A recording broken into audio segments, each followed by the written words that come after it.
Welcome, everybody, once again to another episode of B&B Hockey Talk. Today is our special Vancouver Canucks edition. I'm Aaron Bloxfield, my co-host, Mr. Matt Balzer. Matt, Canucks 9-3-3 through their first 15 games. They last episode we had they had just finished beating the LA Kings. They end up losing to Anaheim in an overtime from a gaffe from Markstrom on a pretty easy goal for Getzlaf.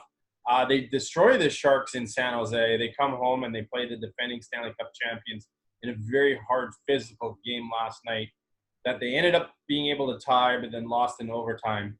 What are your thoughts on this team and how do you like what they're doing so far? Yeah, so I've been pretty impressed being at last night's game, playing up against the defending champs, where the Blues played a great defensive game.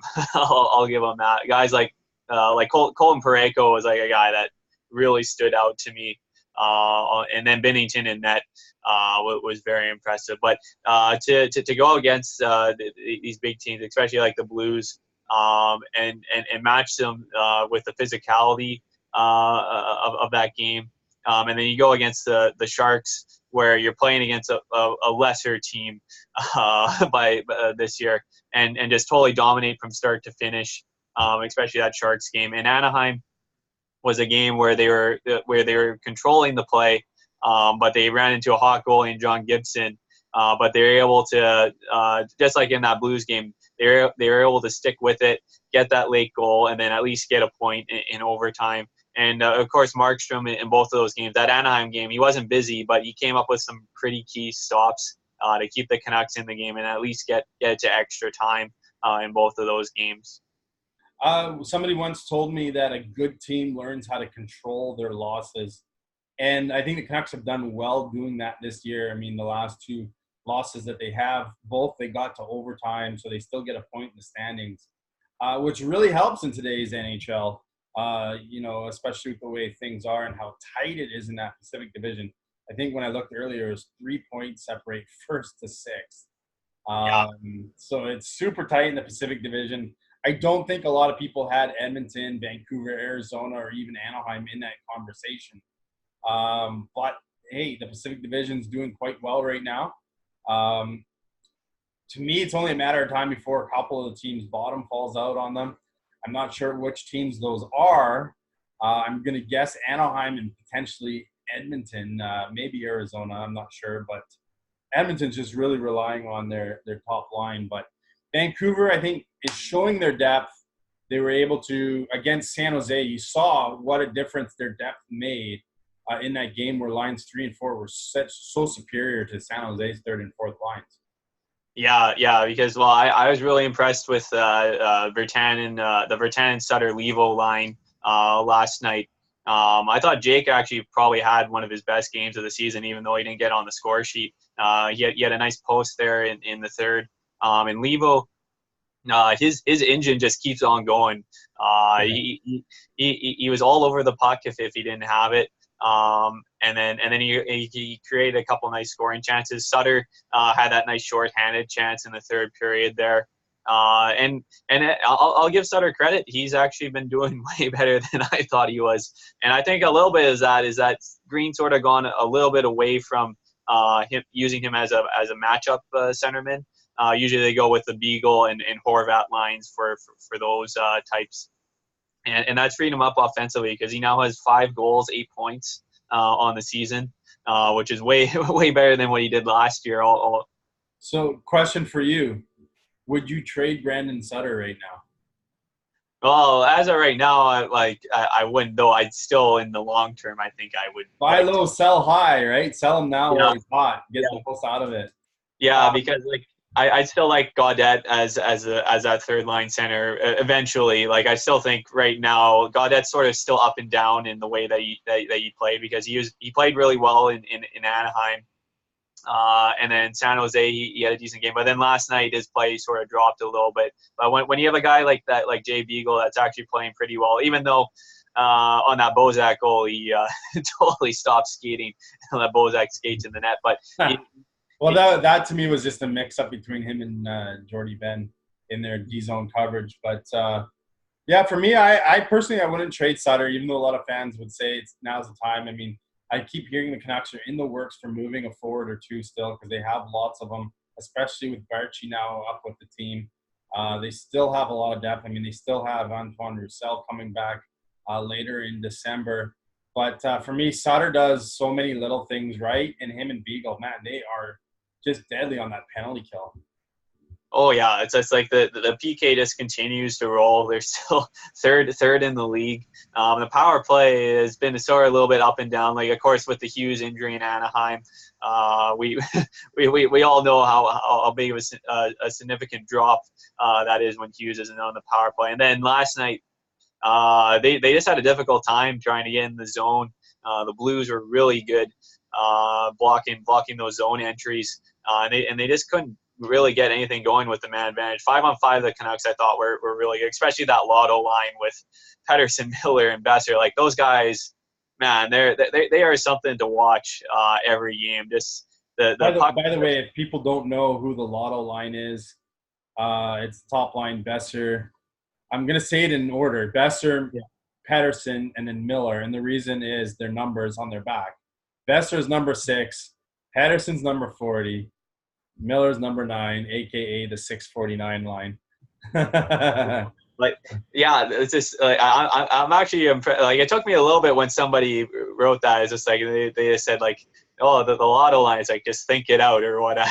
Yeah, I thought at first it was something to do with the draft, but it is everything to do with just their numbers because they're the 649 line, and so they call them the Lotto line.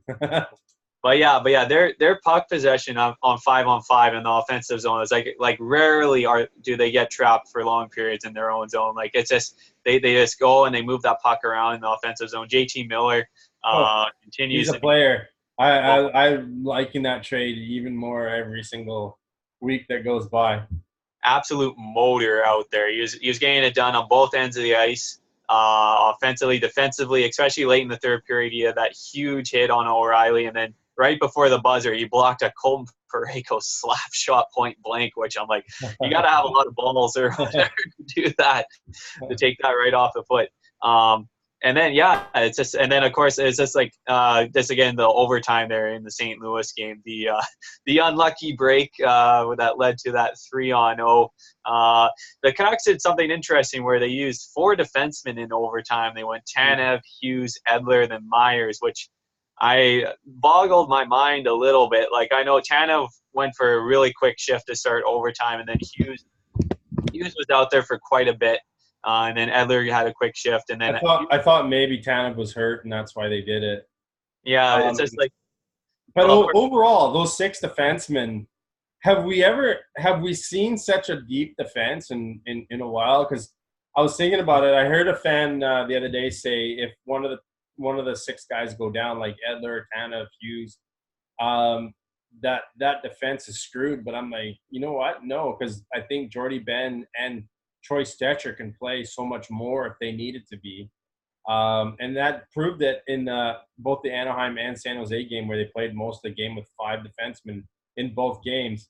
And you got guys like Brogan Rafferty, I think, and Ashton Schottner that can step in. And, of course, we're not even talking about the 7th actual NHL defenseman they have in Oscar Fantenberg. I mean, they have depth that I don't think we've seen on this team for a while. Yeah, it's like I really like their depth. I'm still concerned like if somebody like Edler or Hughes goes down just because of their offensive side to the game. I think it's hard to replace with those other guys. I think Myers could potentially be a little bit more because I think that's just like the one side. He hasn't been getting the points or whatever. He played just absolutely physical last night, and he's with the ice time he's logging though. He's so solid out there, and I've seen a lot of times now where Tanev's under 20 minutes a night because of Myers, and in my opinion, that's why Tanev is still healthy this year because Tanev and Ben on the PK has been solid as well. Yeah, it's like I think we just say it every week or whatever. It's like we really like the way they've been playing defensively, and I really like Edler's game, especially in the San Jose game. That pass to Virtanen on his breakaway goal, the little look off And just to look the guy off and then spring Vertanen on that goal was a really subtle, really, really nice move to set up that goal. And then Myers, like, I'm still up and down sort of with his play. Like, he had the bad gaff there in the third period where O'Reilly had that nice chance in the slot where Edler was forced to take a penalty. That's another thing. I'll bring this up because I really like Edler and Myers' play, but Edler, he does take a lot of minor penalties. He's now up to 24 penalty minutes on the season, which is a lot of minor penalties. I think he actually leads the league in minor penalties. I think, and I don't know why I'm always defending Edler, but if I was playing against the other team's top line all the time, it'd be pretty hard not to take penalties too, right? The penalty against Ryan O'Reilly was a really good penalty. I thought the penalty, him and Perron both got penalties last night. They battled hard. Perron gave him a lot of stick work. I thought that was kind of, I don't know, I thought that was a little weird that the refs called that one on Edler because he got hooked so bad from Perron. And they called Perron for the hook, but then they called Edler for holding the stick. But oh yeah. I remember that one. Yeah, because that was one of those that I couldn't believe. They called it coincidental because it just looked like he had just gotten hooked or whatever. And it's like how can you get hooked and then get holding the stick at the exact same time doesn't add up. But yeah, it's just like I think it's just something that I've noticed like over the past few years or whatever. It's more just because of his foot speed more than anything. That his penalty minutes he does take a lot of minor penalties, which does concern me just a little bit. But other than that, I've really liked his play. And Quinn Hughes, I thought he got better as the game went along. After that injury scare in Anaheim, where it looked like he could have suffered like a high ankle sprain or something like that, but it ended up just being a bruised knee out of all things. And luckily, especially I think by the time in the third period where he had this one play in the third period where he got the puck on the blue line and he was just by himself and he had two Blues players and he was somehow able to walk the line around the blue line. And that's one play where it's just like if you make one false move, that's a 2-1-0 going the other way. But he was able to somehow get around both of the guys and then keep the play alive. And eventually he got that late game tying goal in that period as well. And I've been super impressed. Like he's up to 11 points in 14 games so far this season. It's just the things that he can do. Because like I thought in the Florida game that I went to earlier this year, he didn't exactly stand out to me, but this game was more of a standout to where what he can bring every single night. And then you go back to the goaltending as well. Like Demko, another solid performance in San Jose. Markstrom continues to do his thing. He hasn't lost in regulation since the first two games of the season in Edmonton and Calgary. Otherwise, he's been picking up points. But otherwise, the only other regulation loss has been that 1-0 loss to New Jersey. So the Canucks, it doesn't matter how they play or whatever, they're able to get points in just about every game. That's important over the 82 game season. Minimize your losses. You lose a game, make sure you come back and win the next one, or at least get a point out of it. And I saw it today. Canucks send Ashton Schottner back down to Utica. Utica finally loses a couple of games. They're now 8-2. Barchi's up with the Canucks. Reed Boucher's out with an injury. A few other minor people are out with injuries as well. But and I think they were losing 2-1 tonight. But depth-wise, the Canucks still. I mean, even outside of Utica, we've got Podkolzin playing in the KHL. We've got Jet Wu still in the WHL. It'll be interesting. Before we came on air, Matt and I were talking a little bit about the Seattle expansion draft and who might be unprotected going into that, and it's going to be an interesting decision. Yeah, because with this amount of depth or whatever, I think we'll lose somebody at a key position, but I think we got the amount of depth and with the time or whatever, we'll start to have some replacements or whatever by that time with some of our younger guys. Hopefully coming up in the system. So it will be interesting to see because it's just like, oh, you look at the forwards or whatever, okay, we could lose that guy or you could go defense. I was actually looking at the potential players that they can take from all teams, and Seattle, let's just put it this way, they will be super stacked. Mm. No, I think the one thing I will be intrigued is just like if teams just sort of go like screw it, we're just not going to trade anybody. It's just like we're going to lose somebody, or if teams like because we saw the way like Columbus lose William Karlsson because they wanted to protect somebody like Josh Anderson, and then they got rid of the David Clarkson contract on top of that, and now Carlson's their top centerman on that team. It'll be intriguing to see what Seattle will end up going or doing down the line when that expansion draft comes. But yeah, it's like I think most likely I think it'll still end up being a forward that the Canucks lose. But you just never know once that all the mock drafts start coming out or whatever and potential like that. Well, we'll see. Ron Francis will have his pick of the litter, that's for sure. So Utica, a couple losses now. What do you have on our update from prospects wise in Utica and of course outside of Utica? Yeah, so for Utica, yeah, they were shut out in both of those losses, so not a whole lot going on, unfortunately. But yeah, there are those injuries. Boucher's battling a groin injury. Gadovich is still out with an injury. Tyler Grajovic has only been limited to 2 games. But luckily, they are able to start to get some offense going. Yeah, the losses, it was like a 2-0 loss to Providence, which they were in that game, and then they got blown out in the other game.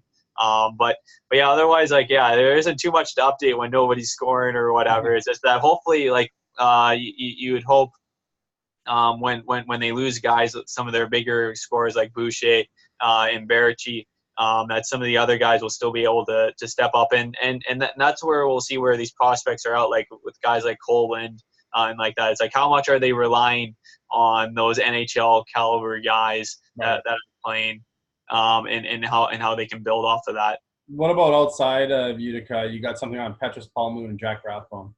Yeah, so Palmu's actually been lighting up the Finnish league. He's now up to 6 goals, 16 points in 10 games. We'll still see how that transitions over to North America, because we all know what happened there with Utica last year, where he got super limited ice time. He was a healthy scratch, and then he ended up going back over to Finland. But that's still positive. And Jack Rathbone, with Harvard in their first game of the season, he scored 2 goals, including the game-winning goal as well. And he should be in a very big role, because with Adam Fox leaving to the NHL this year, he should be the team's #1 defenseman. So he should be fun to watch. And then Puck Colson, he's over in North America now with the Junior Super Series. I think that's usually Russia. They go and they play all the CHL. Yeah, they played Quebec the other night.